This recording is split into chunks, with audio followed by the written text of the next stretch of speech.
I'm Jonalyn, an artist from the seacoast of New Hampshire. This is Exeter, where I paint these days, but we're new to town.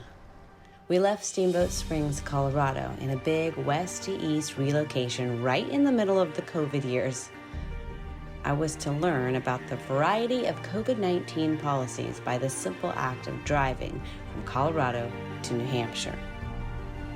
We saw firsthand states didn't agree about the policies. That alone made me wonder.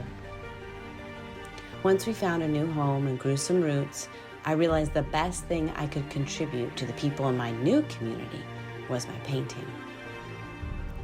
I spent the next few years painting a series that would become known as Saving Lives, the Untold Stories of the COVID years. I spent June of 2023 framing these watercolors, planning the space, hanging these paintings, marketing for my first solo art show, and yes, even taking time to choose my outfits, all for the launch. July 1st, Saving Lives opened to the public. When I opened my doors, I would often wonder, who is God going to bring today? During the month, over 200 people walked through Saving Lives. People from Istanbul, Turkey, and Louisville, Kentucky, from Colorado and Maine, from Newport Beach in England, and yes, many from the seacoast. Radiologists, realtors, programmers, musicians, nurse practitioners, construction men, retirees, and little children all witnessed these stories. They would share, cry, and laugh as they unlocked what the COVID years had locked down. It has been my privilege and joy to meet each of them. And now I invite you to grab some snacks, calm the noise, and enjoy the online gallery experience of Saving Lives, the untold stories of the COVID years.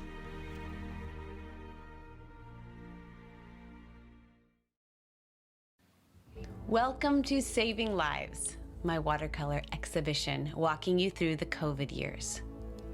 I'm Jonalyn Fincher. No one wants to remember COVID. We're all happy to move on into the new normal. And yet, we all bear marks from those years.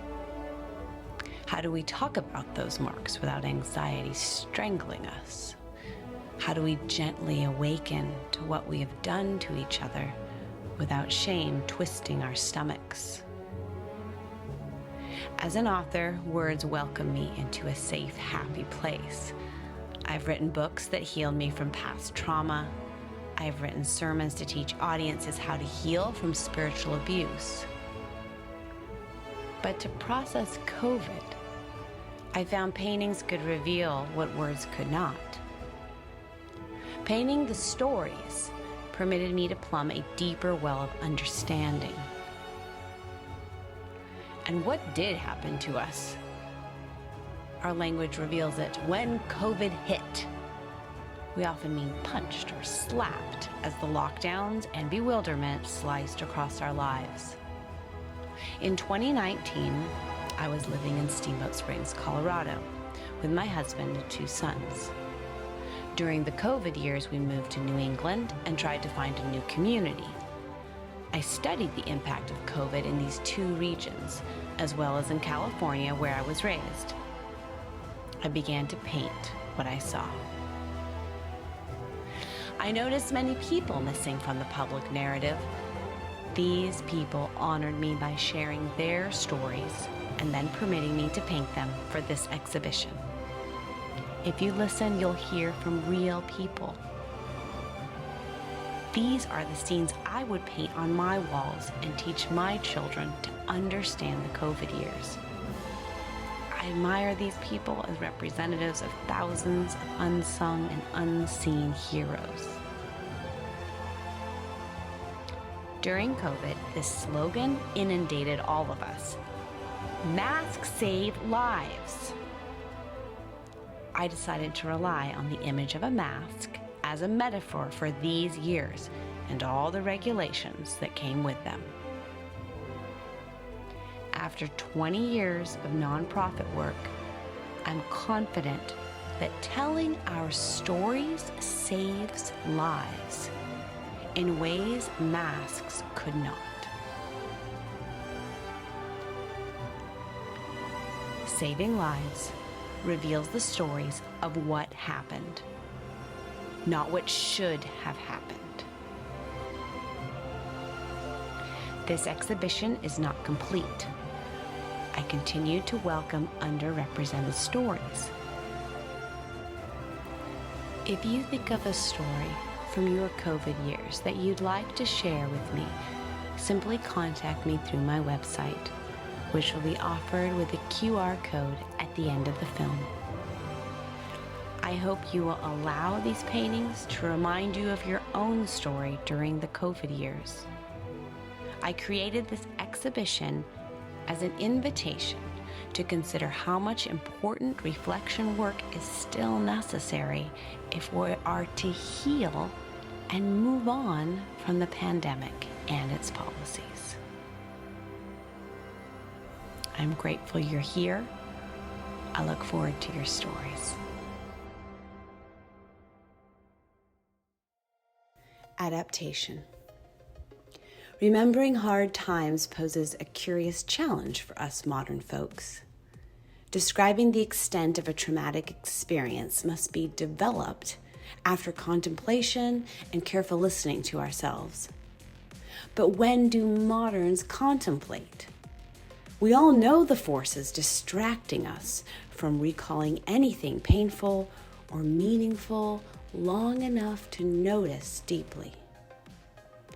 These images are invitations to gently remember what life was like during COVID-19, to help you form narratives that are uniquely your own. Flying the friendly skies. All of our physical movement changed, from riding trains, buses, and airplanes to walking through a park. Airfare prices dropped, and many people traveled during COVID. My family and I spent weeks in our conversion van, traveling from state to state. When we drove into South Dakota for Mount Rushmore and saw no one masked, we were surprised and reminded of the pre-COVID world. So many differences in responses, in fears, in courage, revealed in these years across our country and world. But some things remain the same majestic and inspiring mountain sunsets and seaside sunrises. In this painting, you might be able to recall the muffled experience of travel. Inside a backdrop we can all recognize is beautiful. The skies never change their friendliness, a warm invitation to anyone who was brave enough to leave their home. Did you try to travel during COVID? What did you encounter? Excluded, Exeter, New Hampshire. I blocked out this memory because it made me so sad. After vaccines came out and kids were back in school, one of my son's friends had a birthday sleepover. My son wasn't able to stay over because he wasn't vaccinated. I was livid and wanted to call the mom, but my son said it was no big deal. However, I know deep down it bothered him. He was feeling so much pressure to fit in and get vaccinated. I was so scared he would go off on his own and do it. It was such a dystopian and dysfunctional time.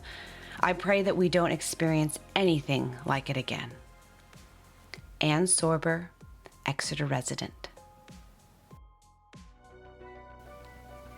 Picking Plums, Steamboat Springs, Colorado. By summer of 2020, Steamboat figured out a way to keep their farmers market open. Masks were required as soon as you stepped inside. My son was 5 years old at the time. He was home educated before the lockdowns and never had to wear a mask except at the grocery store and the farmer's market. He wanted to pick fruit for the family. With his mask, he couldn't smell the plums or peaches, but he could see and feel them. the plum's shiny firmness, the peach's soft fuzz. As soon as he left the farmer's market, he quickly took off his mask and bent his nose over the bag of fruit. Remember the way we shopped without seeing each other's faces? Remember how grocery shopping became a frightening place where contamination was imminent and we shuffled down one-way aisles? Remember hearing young children scolded to keep their mask on? Reunion, Los Angeles, California. In 2022, I planned a trip to visit my 95-year-old grandparents in Southern California to introduce them to my oldest son, their great-grandson. We planned to give a dual piano concert and bring some home-baked peanut butter cookies, which were my grandpa's favorite. The evening of our arrival, I called my grandparents. We talked on the phone and, like many affectionate grandparents, couldn't wait to give a big hug to me and 1000 besos, which is Spanish for 1,000 kisses. The next morning, I woke with a scratchy throat and called my grandparents. They insisted we still visit. So my son and I visited, but we remained masked and 6 feet apart. We didn't hug or give 1000 besos. Consequently, without kissing their smooth, wrinkled cheeks, without getting close in an embrace, we did not get a true reunion. My son and I recovered in a hotel and flew home. My grandparents remained healthy. Back in my studio, I painted this piece, Reunion. How many reunions did we miss in the COVID years? Which ones hurt the deepest?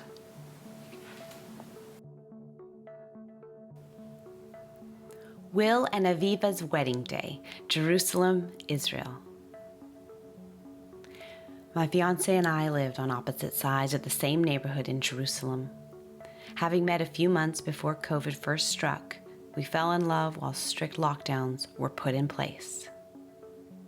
Every decision regarding how governments handled the COVID situation resulted in increased social division. Regulations were very complex, changing regularly, so couples either had micro-weddings or delayed their ceremonies, effectively putting their life plans on hold. It was in this climate that we boldly chose to hold an outdoor wedding ceremony. This allowed us to invite a wide spectrum of our friends and use technology to invoke family that could not travel. It was a beautiful reminder that though there are many different opinions, we can all come together and celebrate big life events. The location is the old city of Jerusalem. This was just after our ceremony. We were granted rooftop access to have some privacy before rejoining our guests for the celebration. Will Yeruchberg, Jerusalem. Screened, Hebron, Nebraska. Brandon Hoops is a writer who lives in St. Louis, Missouri. Brandon's grandpa played a huge father figure role in his childhood. Soon after Brandon's second son, Grady, was born, COVID hit. This painting was taken from a picture of great-grandpa waving through the screen to Grady. The healthcare worker snapped this shot, recording the first time Grady and great-grandpa saw each other. Their first meeting was through a screen. When I asked Hoops about his COVID years, even though he's a writer, he only sent me one line. This was COVID, when our elders couldn't experience the joy of connection. He enclosed this picture of great-grandpa waving.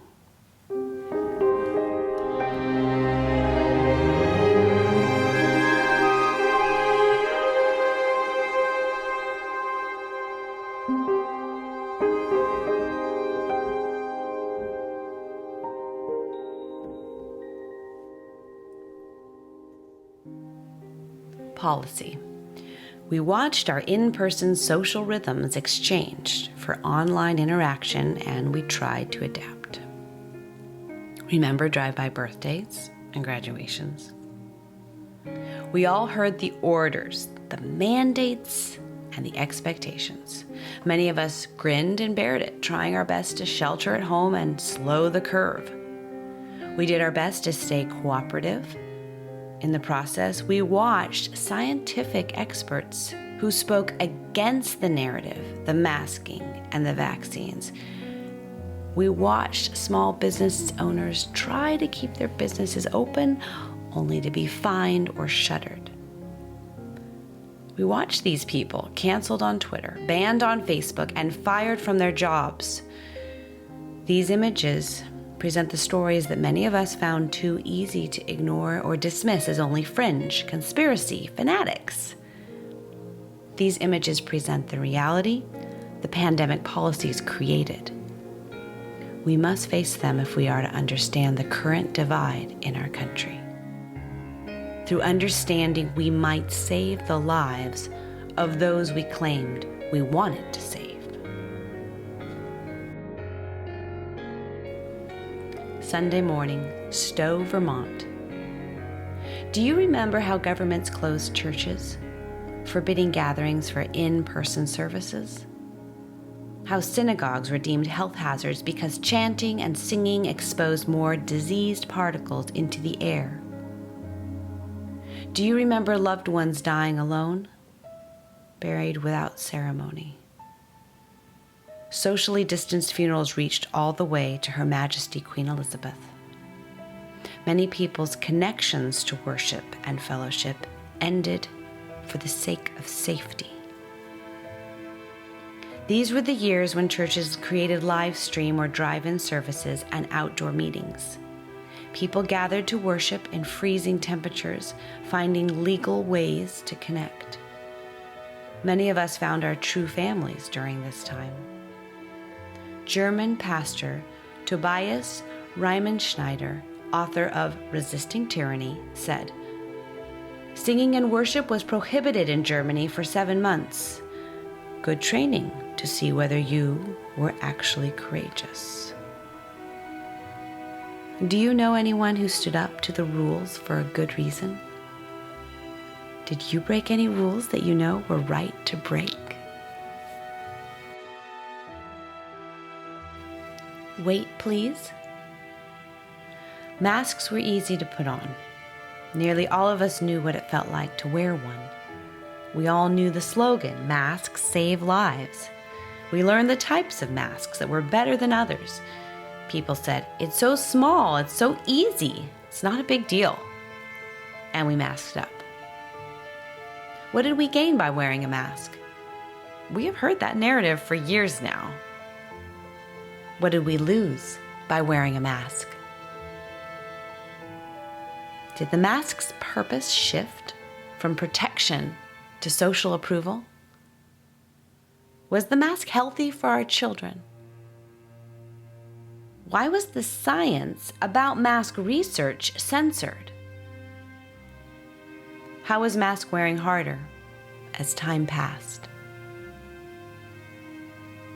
And after years of wearing masks, how much do all these masks really weigh?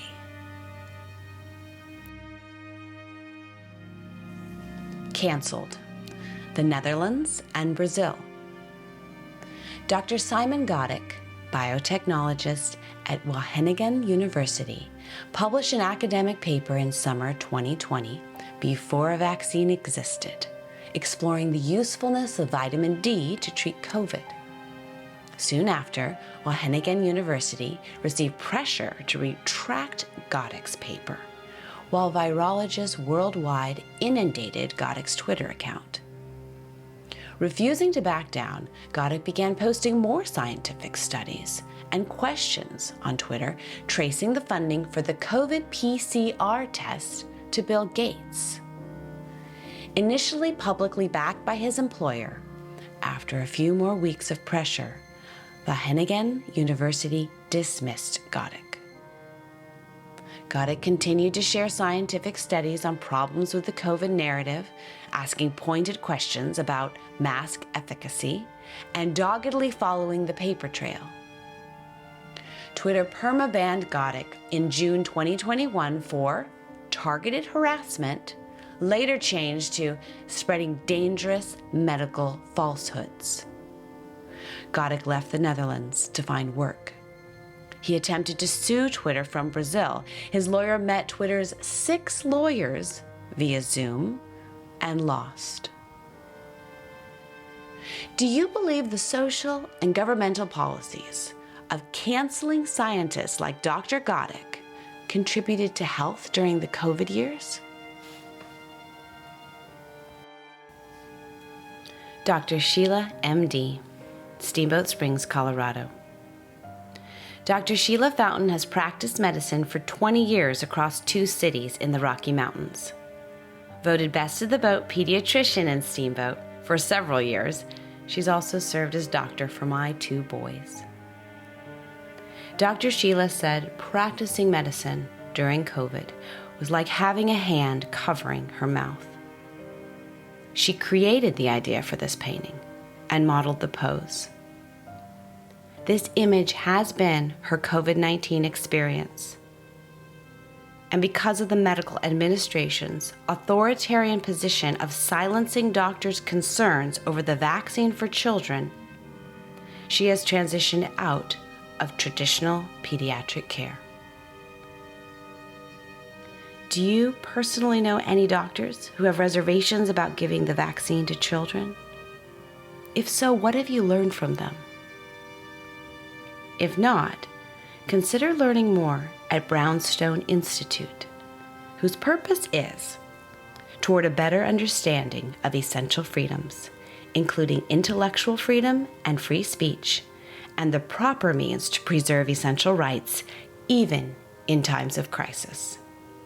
Brownstone.org.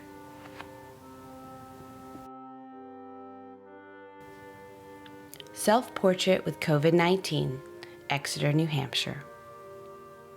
I was new to Exeter, so we didn't know many people yet. Then we got COVID. I set up a telehealth call with a doctor. With a 104-degree fever, I met with a smiling MD who quickly commented that I looked well. He asked, "Have you been vaccinated?" When I replied I had not, his face dropped. "I recommend you go to the local ER. There's really nothing I can do. I mean, you rolled the dice and lost."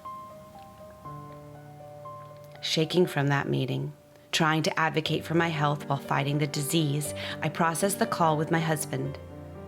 Of all the trials of the COVID years, the phone call with this doctor remains the worst memory. I was shamed for thinking on my own and considering the still unknown and under-tested vaccine might not be best for my body. I was denied care. I was frightened into thinking the sickness was terminal. I went for a walk outside the next day. I still had COVID, but I caught some gorgeous sunshine. I was recovering fine. And those gaslighting messages were behind me.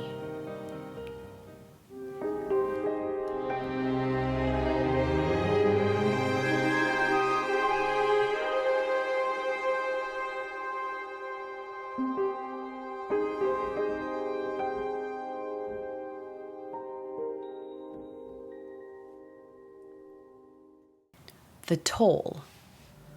Looking back, we all have marks, even wounds or scars from the COVID years. If we had to write a letter to our grandchild about what we learned during these years, could we do it? Can you put a finger on your scars in a specific way? Could you draw or write a sentence to describe what harmed you the most during these years of disease, lockdown, social distancing, and anxiety? If not, let these final paintings guide you to reclaim your memories and the way your life changed. And remember, I'm still inviting stories to paint.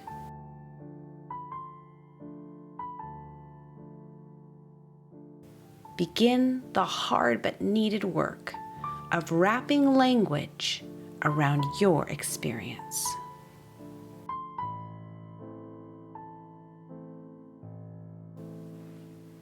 We are all in this together. In this image, I explore the way global corporations dominated our lives. How many logos can you see? Nowhere was this more apparent than the way social and gaming apps captivated our children. As social networking promised connection and community, many parents permitted boundless screen time, sometimes in the name of learning, often in the name of sanity. Fascinated and horrified by the news cycle, many caretakers were relieved to release children into a screen. All the while, we kept hearing and seeing the phrase, "We are all in this together,"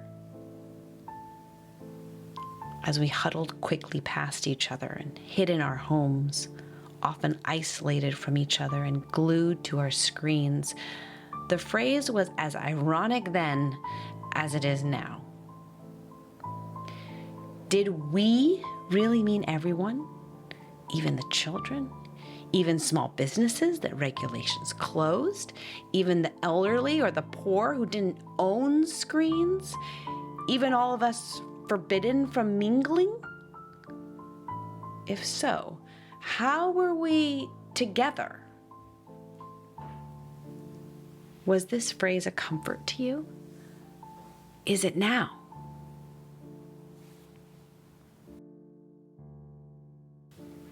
In memory of Paul G. DeLuna, Jr., Boerne, Texas.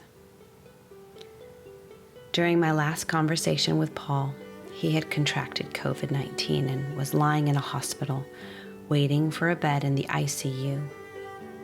Paul was not an anxious person, but as he said, "Jonalyn, this disease is doing something to my mind." I prayed for God to comfort him, to grant him courage to go into the valley of the shadow. We packed as much as we could into that 10-minute phone call. A healthy husband and father with children still at home, soon after this call, Paul was wheeled to the ICU and subjected to a ventilator. Paul lost his life on September 18th, 2021 in Boerne, Texas, a few weeks after he turned 48. As a fellow artist who turned professional out of college, Paul encouraged my painting and joked that I was getting better than him. He was the only person who noticed how my signature embodied my curly hair. A month before he passed, he suggested we get together to paint someday. A faithful participant in our online church, Paul remained faithful to the end. Who did you lose because of the pandemic or the pandemic's policies? 6 Feet and Song, Steamboat Springs, Colorado. A lone surfer arrested on the shores of Long Beach. Boat ramps closed in Michigan. Playgrounds roped off with police tape. Playdates broken up by neighbors who threatened to call the police. Bar mitzvah, graduations, birthdays, and funerals canceled. How did we all find connection? Many of us did not follow all the rules because we knew it was harming us to comply. In Steamboat Springs, Dr. Sheila Fountain, from Dr. Sheila, gathered in her backyard with other family groups to jam together. Sheila's son pulls notes from his bass cello while his neighbor strums the guitar. Families gather, trying to stay in clumps 6 feet apart. Meanwhile, the watchful neighborhood lights come on. Who is tracking and reporting them while they play? What friends had the courage to meet you face to face during COVID? Which get-togethers gave you life during those years?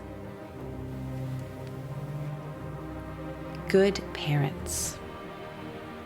Those of us with young children know the bewildering task of parenting during the COVID years. Which path does a good parent choose? Masking, vaccinating, educating, sheltering, learning how to protect and guide, and which doctors to trust.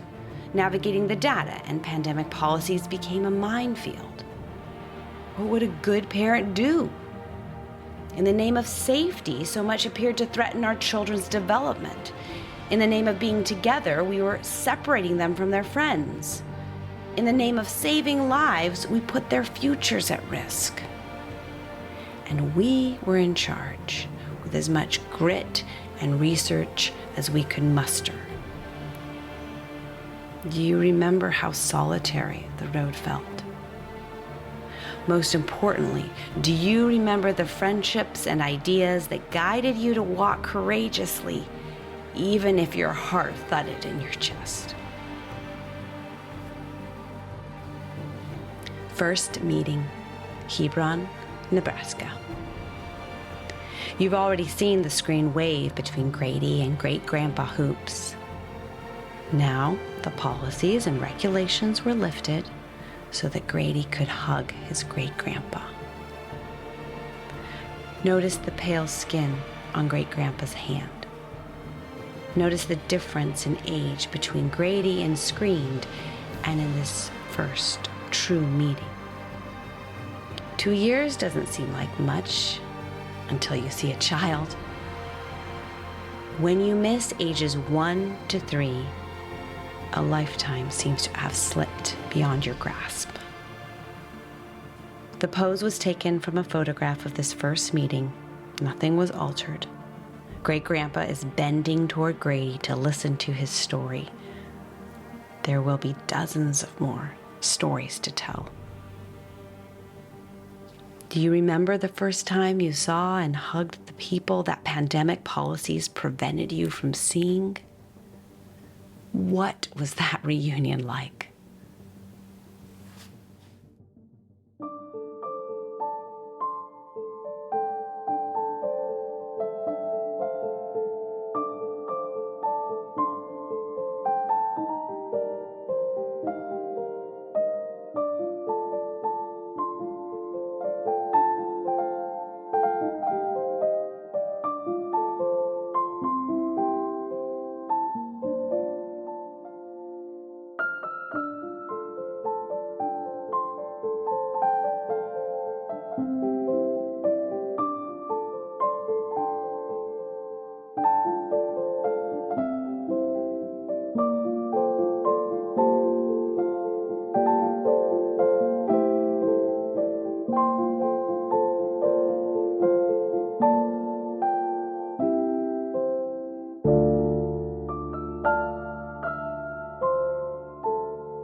I want to thank the many brave souls who spoke up, provided pictures, and even modeled to share their COVID years. They made this exhibition possible. Dr. Sheila Fountain in Colorado, Brandon Hoops in Missouri, Aaron Barnes in Denver, Will and Aviva Greenberg in Jerusalem, Paul DeLuna and his son Andrew in Texas, Dr. Simon Godek in Brazil, Ann Sorber in Exeter. Thank you for permission to paint your stories. Thank you to the homeschool moms who loaned their families masks, Betsy Mezzi, Ingrid Nicholson, Ann Sorber, and Beth Wing. And thank you to my friend Erin Bridgman, who modeled the courage I needed to question the prevailing narrative. Most significantly, I wish to thank my husband, Dale Fincher, who modeled countless mask arrangements, critiqued every piece, suggested better ideas, and helped create the time for me to paint. Finally, a big hug to my 2 boys, who modeled for several pieces while encouraging and praying for me. Was there a painting that resonated with you? Many of these paintings are still available for purchase.